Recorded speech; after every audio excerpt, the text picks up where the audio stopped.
Arnas est une commune adhérente au Centre culturel associatif Beaujolais, le CCAB, depuis de très nombreuses années. Et à chaque nouveau mandat, on réfléchit à des nouveaux projets à mener ensemble. Et M. Romanet-Chancrin, le maire d'Arnas, a émis avec son équipe municipale le souhait de travailler autour du numérique. Et il est venu nous chercher en tant que partenaire artistique pour mener un événement autour des arts et du numérique. Et c'est comme ça qu'est né Arnas 2.0, donc 2.0 en rappel au Web 2.0, donc ce web qui permet vraiment l'interaction entre les gens et le numérique, où chaque habitant est acteur du numérique. Donc c'est vraiment sous cet aspect qu'est né Arnas 2.0, art et numérique. Arnas 2.0, c'est quelque part aussi une volonté de la mairie de faire en sorte que la vie communale soit un peu comme la vie sur le web. C'est-à-dire que le premier web, c'est vrai qu'il était mondial, et puis un peu unilatéral. Et là, l'idée, c'est que les relations dans la commune soient plus participatives.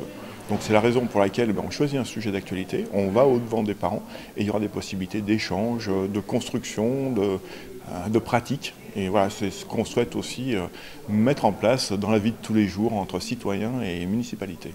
Dans le passé, on a raté un virage qui était celui de l'accès au très haut débit.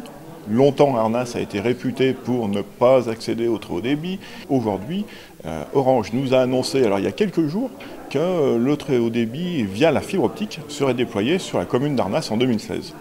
Donc là, tout d'un coup, on fait un bond énorme dans la technologie et dans les infrastructures, puisque ce sera valable pour les particuliers, les ménages, mais aussi pour les entreprises. J'invite chacun à nous rejoindre du 4 au 7 novembre 2015 à Arnas, autour de différents temps forts, des ateliers pour utiliser, fabriquer, comprendre comment fonctionne le numérique, tout ça à travers des créations artistiques, un temps de rencontre pour débattre, échanger, avoir des explications aussi autour de ce qu'est aujourd'hui, de ce que sont les usages numériques, et puis une installation vidéo et lumière pour interagir, parce que c'est vraiment le terme d'interaction qui définit aujourd'hui l'art et le numérique. Ces ateliers auront lieu le mercredi après-midi et samedi après-midi. J'insiste sur le fait que ce sont des ateliers pour tous et pas uniquement pour le jeune public. Il s'agira d'ateliers de films d'animation. Viens créer ton stop motion, ton petit film d'animation à travers la technique du stop motion.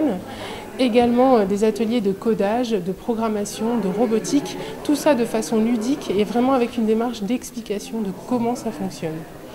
La rencontre, elle, aura lieu le jeudi soir en mairie d'Arnas. Nous avons invité Vanessa Lalo, qui est psychologue clinicienne spécialisée sur les usages numériques et les jeux vidéo, et qui vient casser un peu tous les clichés qu'on peut avoir aujourd'hui sur les jeux vidéo. Elle commence sa conférence en disant « Aucun jeu ne rend stupide », il s'agit de les utiliser à bon escient. Sa présentation s'appelle « Cap ou pas cap d'explorer le numérique, enfants, ados, adultes, soyez connectés ». Et puis le vendredi soir, nous accueillerons Joris Guibert, qui est un vidéaste plasticien, passionné d'images, passionné de vidéo, passionné de cinéma, qui vient avec une énorme installation vidéo où vous venez créer avec votre corps une ombre chinoise et votre ombre chinoise interagit sur l'image qui est derrière vous. Et donc vous créez une beauté de lumière à voir absolument.